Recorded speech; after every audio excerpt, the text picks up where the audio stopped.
Hello, I'm out here on Sunday checking the bees. It has been a week since I last checked on them, and I discovered what I really was hoping that I wouldn't discover, but I really did. Varroa Mites. And in my last video I said that was going to be this video, that I was going to talk about Varroa Mites. So what Varroa Mites are, they're little bugs, little mites that they're not in all over the world, but they're here in North America and then other parts of the world. But they're little brown mites that get on the bees, and they can even, the bad thing about these mites is that they can get inside the brood chambers, which is where the queen lays her egg, and then the egg turns into a larva, and then the larva turns into the pupa. And before they, when it does that, they cap it. So what happens is the mites, they get on the bees, and so they can get them from other beehives that maybe haven't been treated, and then they brought them into our hive. And so what will start off as like one little mite multiplies pretty quickly, because they'll fall off the bee that brought them in, and then they'll go into the brood chambers, and before the other bees will cap them.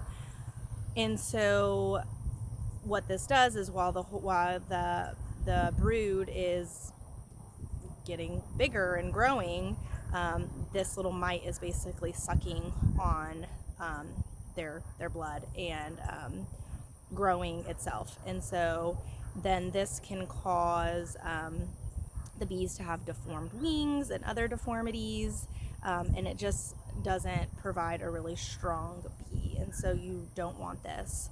And I'm sure there's a lot more that I'm missing that I am not mentioning here, because this is our first time dealing with them. We've been told that everybody's going to encounter Varroa mites multiple times, and we kind of were like, yeah, we'll see them, check for them. And I guess it was a few weeks ago that I noticed one on a bee, or I thought I noticed one, and so we didn't have the supplies to test or the supplies to treat, and so I just kind of left it alone, ordered all the stuff, and then came out last week when I had everything. Sorry, it's a little windy. Came out last week when I had everything and actually tested, and that is when I found or confirmed that we do indeed have Varroa mites. And so I tested our large hive. So that hive right there, the tall one, that's where I thought I saw the mites, and we definitely had a lot of them. So I'm gonna show y'all what I used to test, how I tested, and then what I used to treat today. He's about to light. Remember how I said in my last video that I needed this man to come out, my husband, and take care of all that grass so little critters don't get in there? Well, he decides to do it right now, and I'm trying to check the bees. He's gonna piss them off, and then they're gonna chase us. I'm just gonna leave this on so y'all can see what's about to happen, because I don't think it's gonna be good. And he's wearing shorts, which, beekeeping mistake number 1 in this video: don't wear shorts while weed eating around the hive boxes. At least he's wearing his veil, but... Oh God. Derek! You're not supposed to run! They're chasing you! Derek!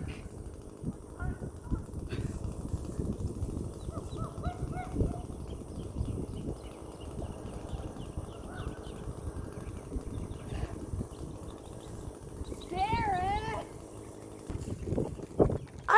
so glad I kept that on. Do you see him? He has run all the way in that.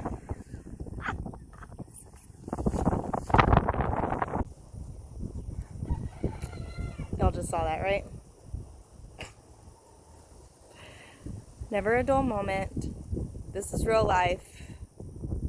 I just so happened to catch it. I've been telling him he needs to take care of it, but I didn't think he was going to do it first in the middle of my video and second with shorts on. But he did. And so now y'all know, don't do that with shorts on. And if you have any tips on when to do it, because I mean, it's getting close to the evening. The bees should be out, but they did not like that. So, first thing in the morning, closer to when it's dark. You don't want to do it, I would assume, when it's too dark, because then more of the bees are in there. During the day, they're supposed to be foraging and less bees in the hive. So, I don't really know, so drop your suggestions if you have them. But really, this video is supposed to be about Varroa Mites. And I'm just going to go through a couple things. So, beekeeping for us has to be easy and quick because we both have full-time jobs. We have 3 daughters that have activities, and we love beekeeping, but we need it to be quick. So, testing for bees. I got this Easy Check, and you can get it on Amazon or other bee stores. And basically, back to explaining what we used. I realized that I don't need my veil on anymore because I'm not by the hives, so I took that off. But the 3 pieces. So what you do, we chose to do the least invasive. So the other. The liquid, which I think is vinegar, but I didn't look too much into it because basically that will kill the bees. It will drown them. So we did the powdered sugar roll. What you do is you put 2 tablespoons of powdered sugar into the cup. What you do next is very intimidating, which is why I didn't ever want to test for Varroa Mites.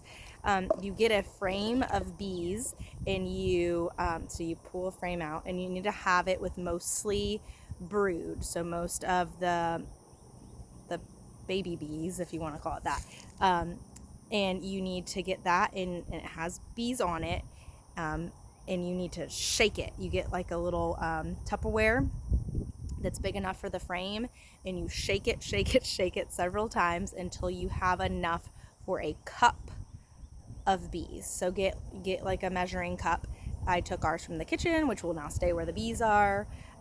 Get a cup and you scoop them. I was really intimidated because I was like, oh my god, why would I ever want to shake a hive of bees? Like, that seems just silly. And it wasn't as scary. They actually literally like drop, because you have to do it kind of forcefully. They just drop into the container. Some fly off the edge, but they weren't as mad as what you had just witnessed. So good news. But what you do is then you scoop. You have your powdered sugar in here. You scoop with your 1 cup into here of bees, and then you put this lid on, or not the lid, but the crate, whatever you want to call it, on top, and then you twist your top on. And then what you're going to do, it's called a powdered sugar roll for a reason. You roll, roll, roll. You don't shake. No. Roll, roll, roll. And you do this for 1 minute. And so you just keep going. I'm not going to do it for 1 minute. Fast forward, I've done it for a minute. I'm going to let it sit in like a shady area for another few minutes. I made this mistake the first time, and the only time that I've done it. Now Derek is blowing the grass, but whatever. Do you want to know what I did? Mistake number 2 of this video. I took this off, and I poured the bees out with the powdered sugar. That was not very smart. And then quickly I realized No, that's what this is for, guys. That's what this is for. So I had to scoop everything back up in here. It was a mess. But what you do, you get a plate, a white plate, and you need a bottle of water or a spray bottle. I just had a regular bottle of water. So don't do the thing that I told, the mistake. Don't do that. Keep this on and shake it. Shake it like a salt shaker. Shake it like a salt shaker. Yeah, now is the time that you shake the bees. So now you shake, shake, shake, shake. Powdered sugar comes out and the little mites come out. Because these are small enough holes, big enough holes, I guess, rather, for the mites to come out. So you shake them onto your white plate, and then you get water, and you pour the water over the powdered sugar, and then you'll be able to see the mites easier. Now, I did take a video of that, so I will kind of try to tag it or put a picture on here so you guys can see what that part, or maybe I'll just pan away. I don't know. I'm new to making these videos,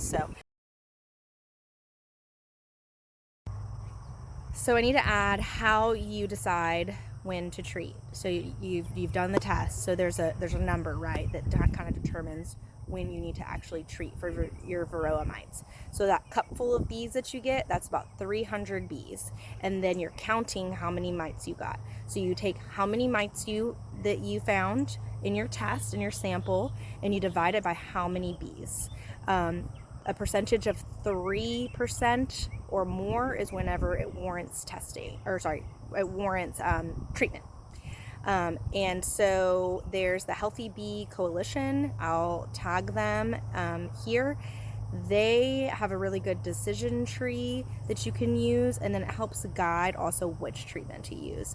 So I used, we definitely had more than 3%. So I use the Mite Away quick strips, and I'm going to be posting another video on the details of that. I want to keep my videos pretty short because I never watch videos longer than like 5 or 10 minutes. So I'm going to keep them pretty short, and my next video will be on how I use the Mite Away quick strips. And then once the bees chill out, then I will go check them out and kind of see how they've done after a week of treatment. So thanks for watching this video. Subscribe and share this video because y'all know that was pretty funny, Derek getting stung by all those bees. Like, he's fine, but the fact that like we all knew that was a bad idea and he still did it was pretty comical. So anyways, thanks for following along and learning with us. We're having fun, having a good time learning about bees, and thanks.